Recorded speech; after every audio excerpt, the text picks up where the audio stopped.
Story 3065।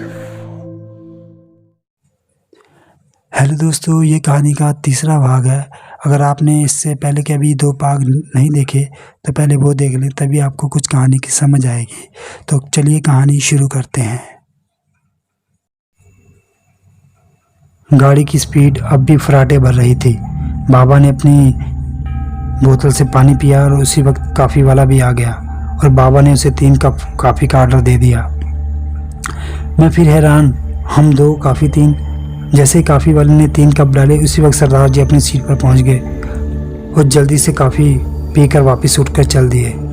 मैंने बाबा से कुछ पूछना चाहा, लेकिन हाथ से उन्होंने मुझे कुछ पूछने से रोक दिया। बाबा आगे कहने लगे, एक दिन ठाकुर विक्रम सिंह को गांव वालों ने आकर बताया कि ठाकुर सुजान सिंह की हवेली पर 150 के करीब डाकुओं ने चारों तरफ से हमला बोल दिया है। और जिस लड़के ने आकर ये सब बताया तो वो बहुत घबराया हुआ था। ठाकुर विक्रम सिंह उस लड़के को अच्छी तरह पहचानता था। वो गांव के ही पेशे से माली दर्शन सिंह यादव का बेटा दिलावर था। दर्शन सिंह यादव जो विक्रम सिंह की हवेली में माली का काम किया करता था और कई बार तो माली का काम खत्म होने के बाद भी रात रात भर हवेली के दूसरे कामों में लगा रहता था। बड़ा ही वफादार इंसान था। ठाकुर ने दिलावर के सर पर हाथ फेरा और उसे शाबाशी दी कि उसने सही वक्त पर आकर उसे ये सब बताया। ठाकुर विक्रम सिंह चौहान अपने बड़े भाई ठाकुर सुजान सिंह के साथ बहुत प्यार करता था। उसने अपनी सारी फौज का अमला अपनी अगुवाई में लगा लिया और ठाकुर सुजान सिंह चौहान की हवेली के चारों ओर से जाकर घेर लिया।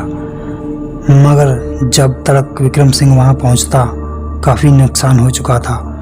डाकुओं को इतनी उम्मीद नहीं थी कि ठाकुर विक्रम सिंह चौहान वहां इतनी जल्दी पहुंच जाएगा। उन्होंने नुकसान तो बहुत किया, मगर वो उसके बाद वहां से भागने में कामयाब ना हो सके। जिस डाकू ने भागने की कोशिश की वो वही ढेर होता गया। ठाकुर विक्रम सिंह उनके दोस्तों ने चुन चुन कर एक एक को ढेर कर दिया।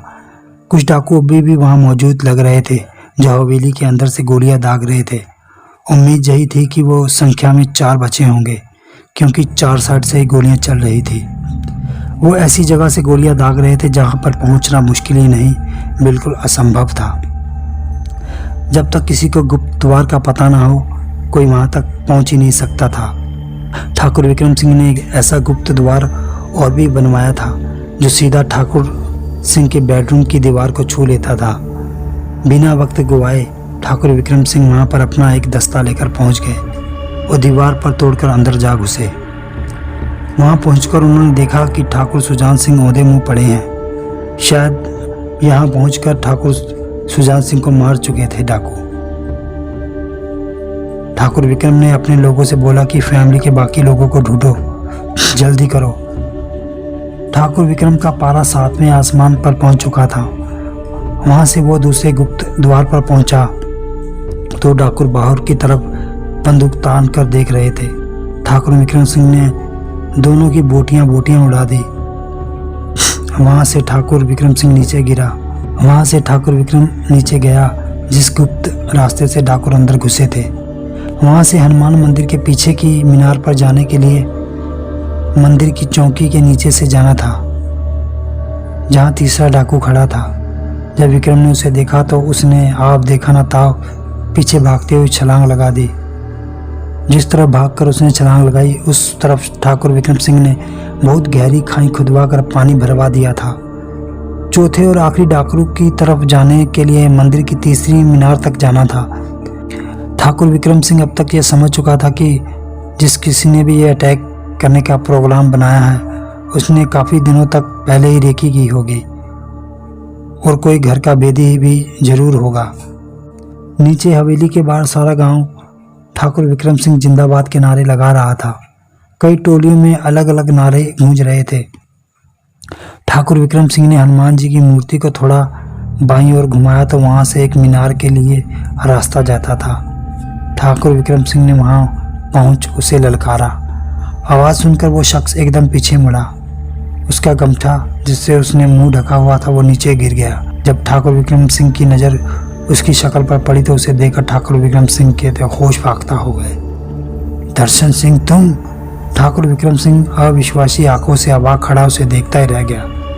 पहले तो माली दर्शन सिंह ठाकुर विक्रम सिंह को देखकर घबरा गया, लेकिन इस मौके का फायदा उठा दर्शन सिंह ने अपनी दुलाली बंदूक ताली और ठाकुर विक्रम सिंह के संभलने से पहले ही उस पर गोली दाग दी। बाबा इतना बोलकर चुप हो गए। मैंने उनकी शक्ल की तरफ देखा तो यूं लगा कि वो थक चुके हैं। थोड़ा हिलने डुलने के बाद बाबा ने जाते हुए काफ़ी वाले को बुलाया और 3 कॉफ़ी का ऑर्डर दिया। मेरे लिए एक अनबुझा प्रश्न ही बना हुआ था जो अंदर ही अंदर परेशान करने लगा था। काफ़ी वाले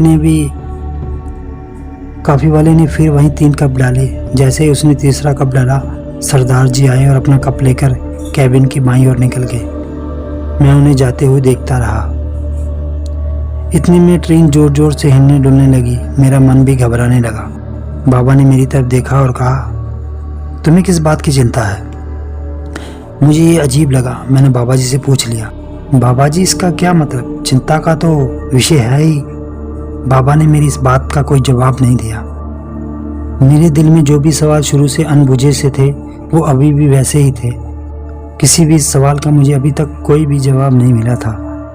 बाबा ने जैसे आगे कुछ कहना शुरू किया, ट्रेन फिर अब तेजी से हिलने लगी। ऐसा लगा जैसे ये उलट ही जाएगी। मगर गाड़ी में जो बाकी पैसेंजर बैठे थे वो आराम से बैठे थे। उन्हें कोई भी प्रॉब्लम नहीं हो रही थी।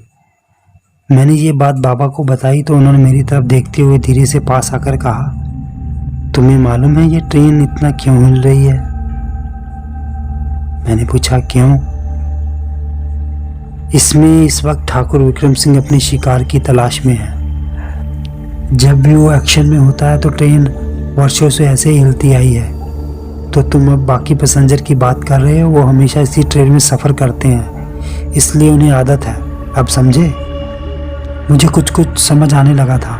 और एक बात बाबा आगे बोले, इस ट्रेन में जितने भी कोच हैं उनके हर काबिन में 1 या 2 भूत किसी न किसी व्यक्ति में विराजमान रहता है। ठाकुर विक्रम सिंह को जब पता चलता है कि इस ट्रेन में कोई उनका दुश्मन है तो वो किसी कीमत पर बच नहीं सकता। बाबा बोले जा रहे थे और मैं सुन कर घबरा रहा था। मेरी घबराहट देख बाबा बोले कि तुम्हें तो कतई घबराने की ज़रूरत नहीं है। इतना कहकर बाबा चुप हो गए। लेकिन मेरे लिए अब ये एक नया प्रश्न दोबारा बाबा ने खड़ा कर दिया। लेकिन मैं चुप रहा। थोड़ी देर चुप रहने के बाद जैसे ही चुप्पी तोड़ी, मैंने पूछ लिया, फिर क्या हुआ? काफ़ी ख़त्म कर बाबा ने कहना शुरू किया। जैसे ही दर्शन सिंह ने विक्रम सिंह की हैरानगी पर रुके कदमों को देखकर उन पर अपनी बंदूक दागने के लिए उठाई तो पीछे अचानक पहुंचे उनके बेटे दिलावर सिंह ने ही उन पर गोलियां दाग दी।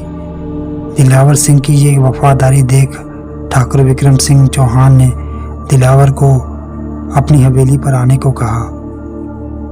इसी के साथ डाकुओं को सारा गैंग मौत के घाट उतार दिया गया। दिलावर को ले विक्रम सिंह वहां से ठाकुर सुजान सिंह को देखने पहुंचे, लेकिन वहां से मालूम हुआ कि सुजान सिंह को अस्पताल ले जा चुका था। बाकी सारी फैमिली में एक छोटा बच्चा जागीर ही बचा था, जो वहां पर काम करने वाली बाई गोमती देवी अपनी गोद में दूध पिलाती हुई हवेली से बाहर ले गई। बाकी सारी फैमिली और सुजान सिंह की फौज को डाकुओं ने ख़त्म कर दिया था। अपनी हवेली पर बुलाकर दिलावर को विक्रम सिंह चौहान ने अपनी जान बचाने के एवज में फौज की सिपह सलारी सौंप दी थी। कुछ ही अरसे बाद दिलावर ने अपनी माशूका दिलेरी से शादी भी कर ली, जिससे उनके 2 बच्चे हुए। वक्त बीतता रहा। ठाकुर विक्रम सिंह ने दिलावर को अब दोनों हवेलियों की रखवाली सौंप दी। भाई गोमती देवी के सारे खानदान को दोनों हवेलियों की खानसामा टीम में शामिल कर लिया।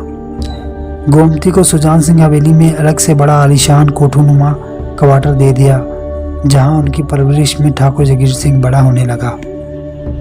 आगे चलकर दिलावर सिंह ने ठाकुर विक्रम सिंह चौहान की फौज को बड़े अच्छे से संभाल लिया। उसने फौज को इस तरह से कई दस्तों में बांटकर हवेली की चारों तरफ से नाकाबंदी कर डाली। अपनी देखरेख में बड़ी मजबूत किलेबंदी कर दी। जंगल हवेली में अब सिर्फ ठाकुर सुजान सिंह और उसका छोटा बेटा ठाकुर जागीर सिंह चौहान। भाई गोमती की देखरेख में मजबूती से बड़ा होने लगा। दिलावर सिंह उन्हें बचपन से ही युद्ध शिक्षा सिखाते रहे। दिलावर सिंह के 3 बच्चे, 2 बेटे सुमेर सिंह और अजमेर सिंह, तीसरी बेटी सुचित्रा सिंह। तीनों ही बड़े होनहार थे। अजमेर सिंह को बचपन में ही दिलावर ने पढ़ाई के लिए बाहर यूएस से भेज दिया। वो दोनों गांव के बुजुर्गों और बच्चों को ठाकुर विक्रम सिंह के बाप दादाओं के बहादुरी के किस्से सुनाकर उन्हें ठाकुर के प्रति प्यार और उदारता जगाने की कोशिश करते रहे। पढ़ाई में दोनों ही अव्वल थे।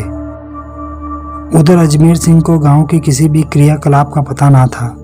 दिलावर ने उसे बिल्कुल अलग ही परवरिश से पाला था। अजमेर वहीं पर ही खुश रहने लगा। उसको तो वहाँ की इंडियन स्टेट यूनिट से उसे एक ज्ञान का अवार्ड भी दिया गया।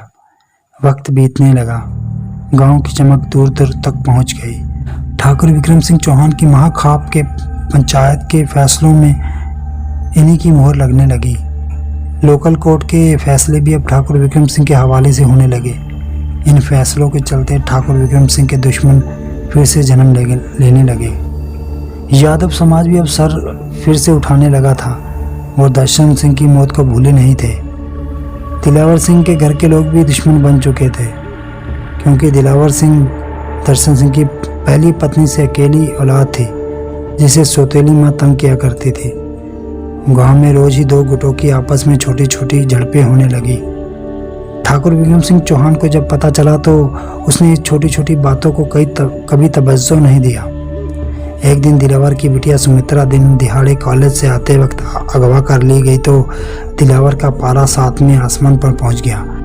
वो इंतजार करने लगा कोई डिमांड आते ही दबोच लिया जाएगा, मगर उसकी सोच के उलट 2 दिन बाद ही सुबह सुबह हवेली के बाहर सुमित्रा की अर्धनग्न लाश मिली। बस इसके बाद क्या था, 1 हफ्ते तक गांव और आसपास के सभी गांव में मौत का खेल चलता रहा। सख्त हिदायत दे दी कोई भी यादव दिखते ही शूट कर दिया जाए। आसपास के सारे गांव में दहशत पसर गई। सब तरफ अशांति घर कर गई। इस बात को 6 महीने बीत गए। जब सब कुछ नॉर्मल हो रहा था, लोग अपनी दिनचर्या में व्यस्त होने लगे। और फिर एक दिन जून की तपती गर्मी और अमावस्या की मनहूस काली स्याही रात को एक बार फिर दोनों हवेली पर घमासान अटैक। चारों तरफ दहलती चीखें, चारों तरफ अफरा तफरी, गोलियों की तड़तड़। 4 घंटे के भयंकर युद्ध और दोनों में से किसका पल्ला भारी, यह कहना भी मुश्किल था।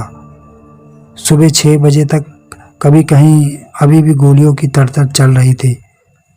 सुबह तक दोनों हवेलियां लाशों से अटी पड़ी थी। अमावस्या की इस रात गांव और हवेली पर काल चक्कर की तरह खेला कर गई। गांव का नक्शा ही बदल गया। 2 दिन तक कोई भी कहीं से किसी की आवाज़ तलक नहीं आ रही थी। तीसरे दिन लाशों में से एक व्यक्ति जो उठा वो ठाकुर सुजान सिंह था। खून से लथपथ गिरता पड़ता वो सारी हवेली घूम गया, लेकिन उसको अपना कोई भी नज़र नहीं आया। गोमती बाई और बेटे जागीर का कुछ पता नहीं चला। सुजान सिंह बामुश्किल ठाकुर विक्रम सिंह की हवेली पहुंचा तो वहां किसी की कोई भी हलचल उसे सुनाई न दी। बाबा ईश्वर सिंह बोलते बोलते कुछ देर रुके। मैंने नोट किया कि बाबा कहानी सुनाते सुनाते कुछ भावुक हो चले थे। मेरी आंखों से बेसाख्ता कुछ बूंदें टपक कर नीचे आ गिरी। मैंने बाबा से पूछा, फिर आगे क्या हुआ? फिर क्या? ठाकुर सुजान सिंह ने सारी हवेली छान मारी। ना दिलावर, ना उसकी बीवी दिलेरी, ना सुमेर, कोई भी तो दिखाई नहीं दिया। ना ही लाशों में से, ना ही जिंदों में से। सुनाई दे रही थी तो कुछ अधमरे लोगों की हाय हाय बस। थका हारा ठाकुर सुजान सिंह हवेली के हाल में पहुंचा। वहां बड़े दीवान पर उसने अपने आप को जैसे फेंक दिया हो। उसे होश ही नहीं रहा कि वो कहाँ है। तीसरी रात ने एक अलग ही रूप लेकर शुरुआत की। ठाकुर सुजान सिंह को लगा जैसे विक्रम ने उसे अपने कमरे में से पुकार रहा है। खुश होकर ठाकुर सुजान सिंह हिम्मत कर उस ओर चल पड़ा। बस उस कमरे में जैसे ही ठाकुर सुजान ने कदम रखा तो एक गूंजती आवाज ने उसका स्वागत किया। आओ ठाकुर सुजान सिंह चौहान।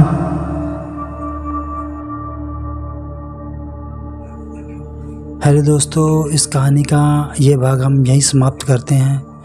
आगे कहानी में क्या क्या हुआ ये सब जानने के लिए मिलते हैं इसके अगले भाग में।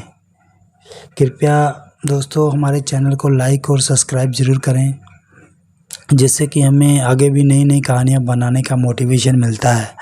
तो हमारे चैनल को प्लीज़ सब्सक्राइब ज़रूर करें। सब्सक्राइब करेंगे तो तभी हम नई नई आपके लिए कहानियाँ बना पाएंगे।